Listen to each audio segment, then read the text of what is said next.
Assalamualaikum warahmatullahi wabarakatuh. Salam sejahtera bagi kita semua. Perkenalkan, saya Novita Ana Anggraini selaku PJMK dari mata kuliah Keperawatan Gawat Darurat. Jadi mata kuliah Keperawatan Gawat Darurat ini sejumlah 4 SKS. Dan tim pengajar di mata kuliah Keperawatan Gawat Darurat ada Ibu Rahmania Ambarika dan juga Bapak Alfian Fauzi. Tujuan dari pembelajaran mata kuliah keperawatan gawat darurat ini adalah mahasiswa mampu melakukan perencanaan asuhan keperawatan, terutama keperawatan gawat darurat, dan juga melakukan tindakan-tindakan life saving secara profesional sesuai dengan prioritas pada kasus kegawat daruratan, dengan tetap memperhatikan aspek-aspek etik dan legal yang disertai dengan teknik komunikasi yang baik.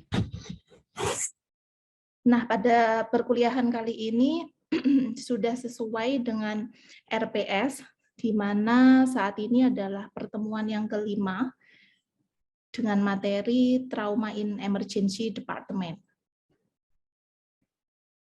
Dan tujuan dari pembelajaran topik ini adalah mahasiswa mampu mengetahui penanganan awal pada kasus-kasus trauma in emergency department ya. Sehingga terutama dengan komplikasi shock.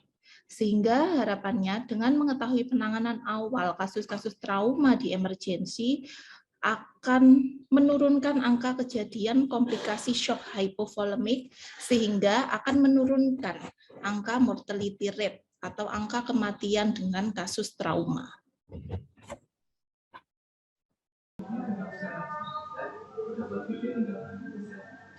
Oke, sebelum kita belajar terkait dengan insight yang ada di trauma in emergency, kita harus tahu prevalensinya dulu. Ya, jadi kasus trauma ini merupakan penyebab dari kematian sampai di usia 45 tahun, terutama di usia-usia produktif. Dan ini menjadi nomor 4 penyebab kematian di segala usia untuk kasus trauma. Di Australia sekitar 1146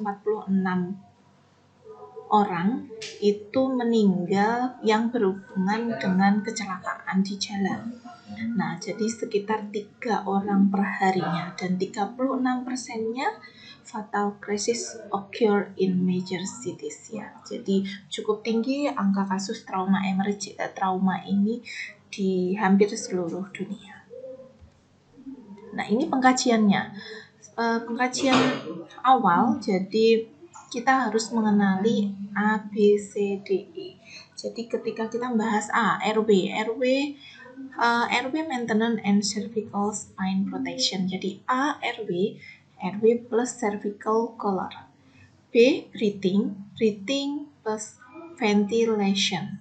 Bagaimana, apakah ada chest injury, ya, ada bruising atau tidak. Nah, ini kita harus assessment juga. Nah, karena itu tadi berkaitan dengan spine trauma. Lalu circulation and hemorrhage control.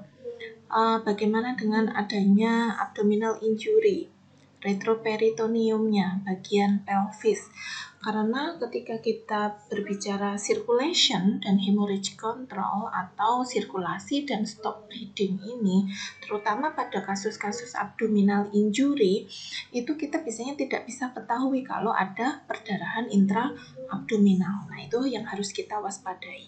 Lalu disability dan exposure. Bagaimana di exposure itu posisikan lokal dan kita lakukan spine exam, posterior processus, tenderness ada enggak, lalu bruising atau ada atau tidak.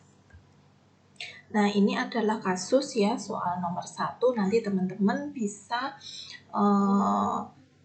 mengerjakan setelah materi ini selesai. Jadi setiap 1 kali materi akan kita berikan kasus. Soal nomor 2 nanti bisa dikerjakan juga. Dan sekarang initial assessment. Jadi pada pasien-pasien dengan kasus trauma dan resiko perdarahan, kita juga harus mengetahui terkait dengan bagaimana penata laksanaan pada pasien-pasien dengan trauma dan resiko shock. Jadi apa yang kita lakukan? 1 liter berikan 1 liter kristaloid. Ya, jadi dalam memberikan cairan kristaloid kita harus memperhatikan juga tekanan darah. Kita harus sambil melakukan observasi tekanan darah pasien, sehingga ketika mereka mengalami shock hypovolemik tidak serta-merta kita grojok untuk cairannya. Kita berikan cairan 1 liter sambil kita observasi dan kita tetapkan bahwa sistolnya cukup sampai 90 mm Hg. Kita tidak perlu sampai di 120, kita grojok terlalu banyak sampai dia cepat naiknya, tetapi biasanya ketika dia terlalu cepat naiknya, loss-nya juga akan cepat, sehingga kita pelan-pelan setelah mencapai 90 sistoliknya baru kita lakukan maintenance sambil observasi tekanan darahnya, dan kita sudah hentikan perdarahan baik yang internal maupun eksternal bleedingnya. Dan setelah itu kita lakukan maintenance sampai dengan tekanan darahnya pelan-pelan naik di bagian sistolnya. Lalu move to blood quickly dan pemberian tranexamid acid. Jadi yang kedua adalah mengganti darah ya dengan darah. Dan cuman ini membutuhkan waktu yang cukup lama ya, karena ketika kita di emergency department, ketika kita membutuhkan darah untuk pengganti darah yang hilang, kita harus ada beberapa tahap yang harus kita lalui, dan ini tidak memungkinkan dilakukan secara cepat. Jadi yang dilakukan adalah pemberian sambil memproses untuk mendapatkan darah, kita juga sudah melakukan resusitasi cairan dan juga kita berikan tranexamid acid TXA. Nah, TXA ini ketika lebih cepat diberikan akan lebih bagus.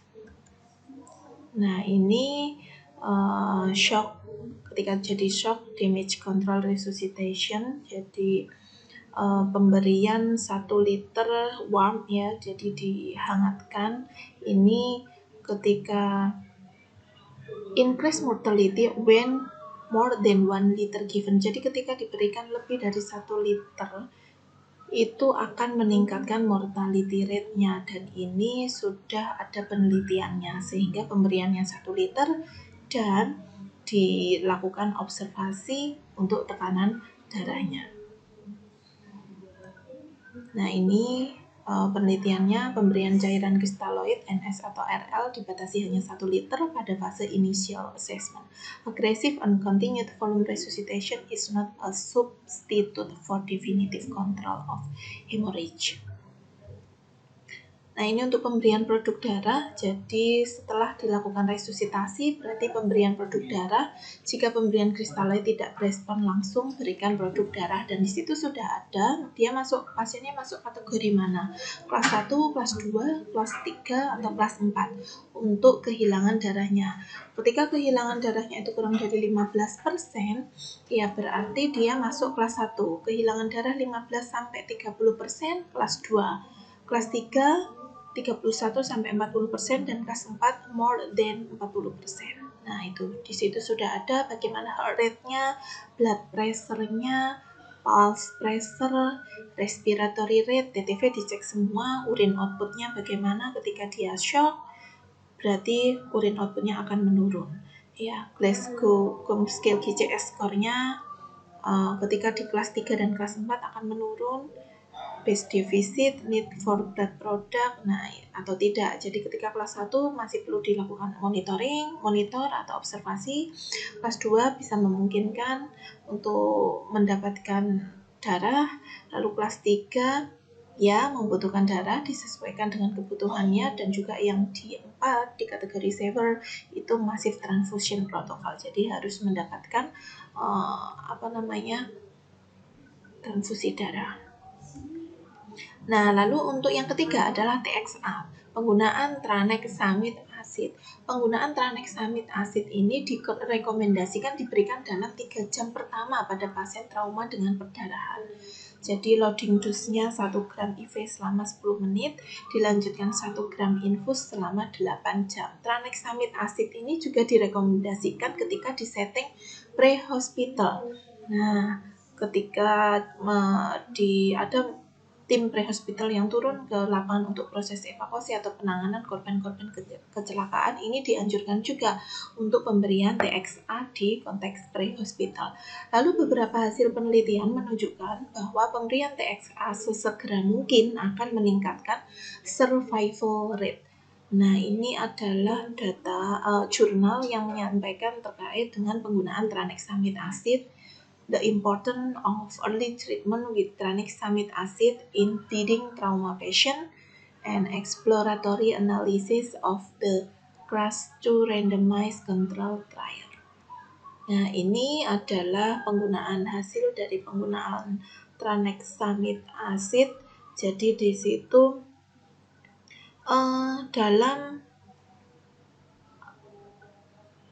ini ada ininya.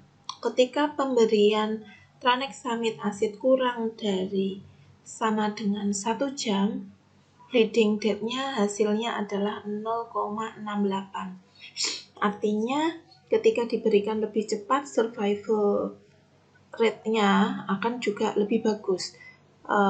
Lalu ketika diberikan lebih dari 1 jam atau 1-3 jam, 0,79 ya. Tapi ketika TXA ini diberikan lebih dari 3 jam, hasil dari bleeding date-nya adalah 1,44. 1,44 ini bisa diartikan bahwa resiko kematiannya 2 kali lipat ketika TXA diberikan lebih dari 3 jam. Dan akan lebih bagus ketika diberikan di awal kurang dari 1 jam atau 1-3 jam awal. Nah, ini soal nomor 3, silahkan nanti dikerjakan, dan soal nomor 4. Oke, lalu kita masuk di thermal injuries. Jadi fluid resuscitation changes untuk ada 2, yang untuk electrical injury atau untuk flame or scald injury. Jadi kalau electrical injury kita sama dengan yang lama, yaitu menggunakan 4 ml dikalikan kilogram berat badan dikalikan TPSA for all ages. Ya, jadi 4 cc kalikan kilogram berat badan dikalikan persentase luas luka bakar. Sedangkan pada flame or scald injury kita ada 2. Yang satu untuk usia lebih dari sama dengan 14 tahun, yang kedua adalah untuk usia kurang dari 14 tahun.